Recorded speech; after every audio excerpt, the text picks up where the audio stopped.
Vous pensez que le sommier de Hulk dans Thor Ragnarok donne envie de changer de literie? Ça tombe bien, nous aussi.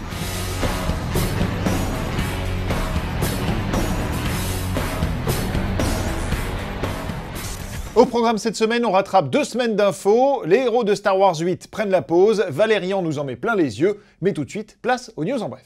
Et on commence ces news en bref avec du lourd, puisque Tom Holland sera Nathan Drake sur grand écran. Oui, le nouveau Spider-Man jouera l'aventurier Nathan Drake dans le film Uncharted, adapté du célèbre jeu vidéo. Alors on entend déjà les puristes crier au scandale à grands coups de « Mais comment ça, Tom Holland, il est beaucoup trop jeune pour le rôle, n'importe nawak !» Pas d'inquiétude les amis, puisque le long métrage en préparation chez Sony Pictures sera un préquel qui se concentrera sur la rencontre du héros avec l'escroc professionnel Victor Sullivan, Uncharted qui rajeunit, nous on a hâte de voir ça. Pas vous? Après la Justice League qui sortira le 15 novembre, place à la version Dark intitulée Justice League Dark tout simplement. Depuis plus de 5 ans déjà, Warner tente d'adapter les comics mettant notamment Constantine et Zatanna en scène, mais pas de bol, les réalisateurs se succèdent et aucun ne reste attaché au projet. Après Guillermo del Toro, c'est en effet au tour de Doug Liman de quitter le navire. Débordé, le réalisateur d'Edge of Tomorrow préfère tourner Chaos Walking, premier volet d'une saga pour jeunes adultes avec Daisy Ridley et le décidément très demandé Tom Holland. Pour le remplacer, les rumeurs parlent de l'Argentin Andrés Muschietti, le réalisateur de Mama et de Ça, habitué au registre horrifique. L'Argentine qui inspire d'ailleurs Warner et DC puisqu'ils ont aussi des vues sur Damian Zifron, à qui l'on doit le film à sketch Les Nouveaux Sauvages, une comédie noire et féroce sortie en 2015. Après les super-héros, place aux zombies car la saga Resident Evil va avoir droit à son reboot moins de 6 mois après la sortie du dernier opus. Il faut croire que les 6 films réalisés ces 15 dernières années n'étaient pas suffisants et que le célèbre jeu vidéo signé Capcom continue d'inspirer le cinéma. On ne sait pas encore qui va succéder à Mila Jovovich en tueuse de zombies, mais on peut déjà vous dire que le producteur de ce reboot est James Wan, le papa de Saw, actuellement en plein tournage d'Aquaman. Et quelque part, c'est rassurant. En attendant, votre prochain rendez-vous ciné avec la franchise, ce sera le 6 septembre, avec la sortie du film d'animation Resident Evil Vendetta en DVD et Blu-ray. Enfin pour terminer, ça vient juste de tomber, on vient d'apprendre que l'univers de Sin City reviendrait sur les écrans, mais sur petit écran, puisque l'univers graphique imaginé par Frank Miller fera l'objet d'une série télé. La série en question se distinguera des films avec des acteurs différents, de nouvelles histoires et surtout des personnages originaux et inédits, et le tout est supervisé par Len Wiseman, le réalisateur derrière Underworld et Die Hard 4, et aussi Total Recall malheureusement, qui dirigera le pilote. Je sais pas si on a hâte de voir ça, mais on verra. Le 25 mai dernier, la saga Star Wars fêtait son 40e anniversaire, mais c'est à nous, les fans, que le magazine Vanity Fair a décidé de faire un cadeau avec un numéro spécial consacré à Star Wars épisode 8, alias les derniers Jedi. Et avec au passage 4 couvertures collector, la première spéciale Jedi consacrée à Luke et Rey, la deuxième aux héros de la Résistance, la troisième aux membres du Premier Ordre, et enfin la dernière à la regrettée Carrie Fisher.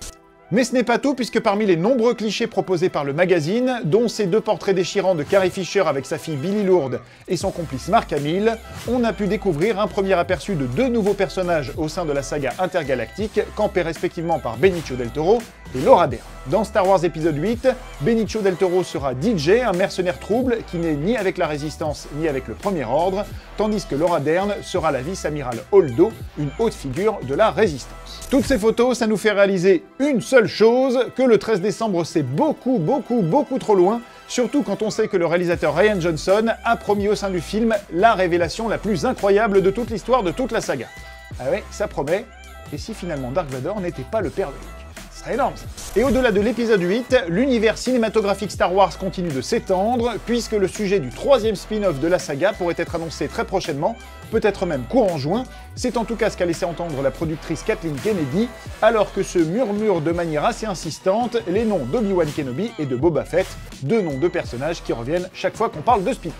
Et puisqu'on parle de spin-off, celui consacré à Han Solo avance plutôt bien puisque les premières photos de tournage ont fuité sur la toile. On a découvert le nouveau look d'Alden Ehrenreich avec une coupe de cheveux qui se rapproche au plus près de celle d'Harrison Ford dans la trilogie originale. On a maintenant hâte de voir Lando. La Can Zone s'est terminée, la Fan Zone reprend ses droits. Il est donc temps de faire un petit récap de tout ce qui s'est passé pendant 2 semaines sur la planète cinéma au-delà de la croisette.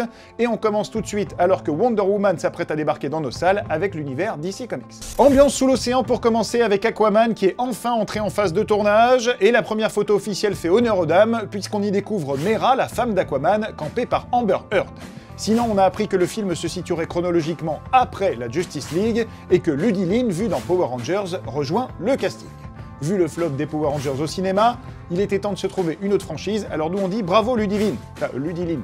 Mais chez DC, ça bouge aussi pour la Justice League, puisque son réalisateur Zack Snyder, confronté à un terrible drame personnel, a dû abandonner la post-production du film. Il est remplacé au pied levé par Joss Whedon, Monsieur Avengers. Joss Whedon, qu'on avait déjà annoncé sur un film solo consacré à Batgirl, pourra ainsi commencer à mettre les mains dans l'univers DC grâce à la table de montage de la Justice League. On a connu pire comme entrée en matière. Et sinon en vrac, vous avez peut-être entendu dire que Dwayne Johnson voulait que son Black Adam affronte un Shazam campé par Armie Hammer, ça serait plutôt classe.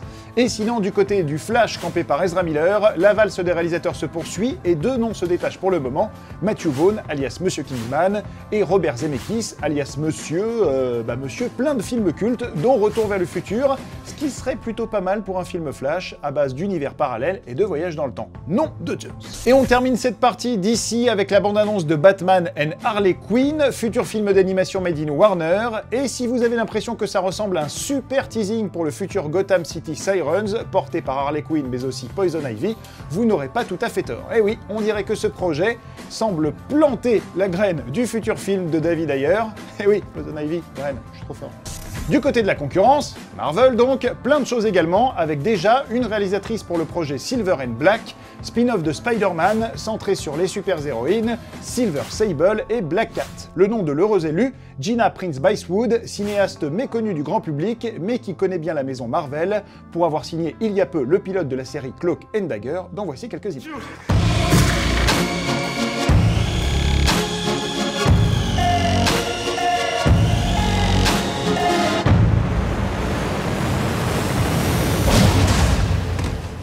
Enfin, un petit mot des Gardiens de la Galaxie numéro 3, qui va se faire, pas d'inquiétude, mais pas tout de suite. Pas tout de suite, pourquoi? Eh bien parce que le réalisateur James Gunn veut attendre la fin du tournage de Avengers Infinity War pour voir ce qu'il va arriver à Star-Lord et tous ses petits copains, et donc pouvoir écrire des événements qui collent parfaitement avec le Avengers 3. Il est pro ce James, nous on valide. On enchaîne avec X-Men Les Nouveaux Mutants, un spin-off qui aura un ton assez particulier puisque le réalisateur Josh Boone annonce carrément un film d'horreur sans super costume et sans super méchant. Bref, un X-Men qui s'annonce différent, et ça c'est cool. Tiens d'ailleurs, en parlant de X-Men différents, on termine ce pack Marvel par Logan et une news bien sympa. Selon le réalisateur James Mangold, le personnage de X-23, campé par Daphne Keane, pourrait revenir dans d'autres X-Men, alors on ne sait pas si ce seront des films de groupe ou un film solo dédié à son personnage, mystère, et puisqu'on parle de Logan, voici un petit aperçu de la version noir et blanc qui sort en Blu-ray en juillet, y a pas à dire, ça a de la gueule. To see if I still feel, I focus on the pain, the only thing that's real. Des mutants au monstre universal, il n'y a qu'un pas, ou en tout cas qu'un poil de bestiole, et c'est le 14 juin prochain que les studios Universal lanceront leur Dark Universe, connu également sous le nom de Monsterverse, univers étendu, consacré donc au monstre universal et emmené par Tom Cruise, et pour fêter l'événement, les studios ont dévoilé une petite vidéo qui rend hommage au film d'antan. Of love and crime and death.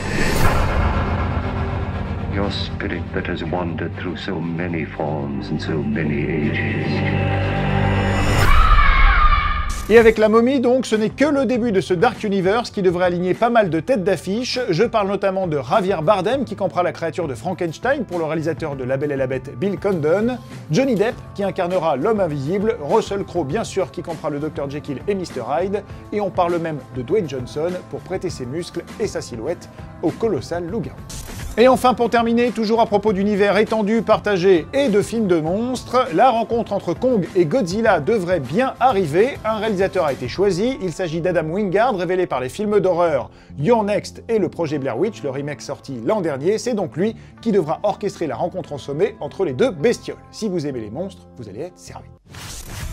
Cette semaine au courrier, on répond à Nagaraju Air qui nous demande des nouvelles du préquel de Massacre à la tronçonneuse. Et c'est vrai qu'on se posait aussi la question puisque ça faisait un petit moment qu'on était sans nouvelles du projet. Eh bien, bonne nouvelle justement, puisque la production vient de poster une photo sur Twitter et une date de sortie, octobre prochain, pour ce préquel intitulé Leatherface, qui reviendra donc sur les origines du célèbre tueur à la tronçonneuse, le tout cocorico, supervisé par le tandem Julien Maury-Alexandre Bustillo, déjà à l'œuvre sur À l'intérieur.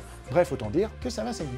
Allez, on se quitte la tête dans les étoiles avec de nouvelles images de ce qui sera assurément l'événement de l'été prochain. Je parle bien sûr du film de Luc Besson, Valérian et la Cité des 1000 planètes, qui dévoile sa bande-annonce finale, une bande-annonce plus solennelle, dans laquelle vous reconnaîtrez sans mal le sample du célèbre Gangsta's Paradise de Coolio.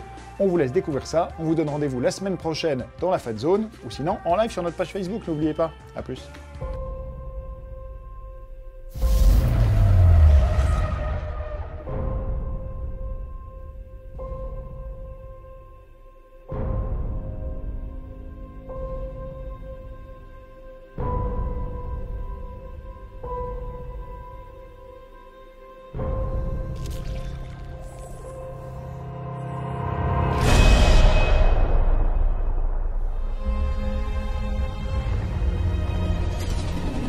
Welcome to Alpha, the city of 1,000 planets.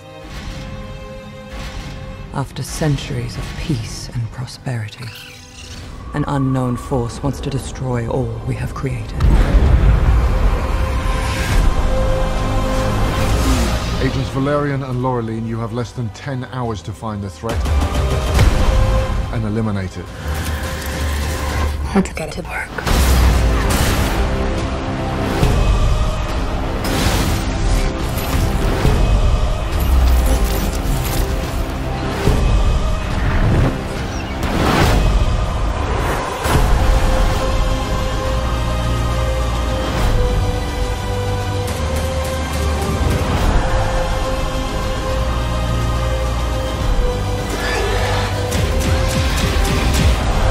History is on the march.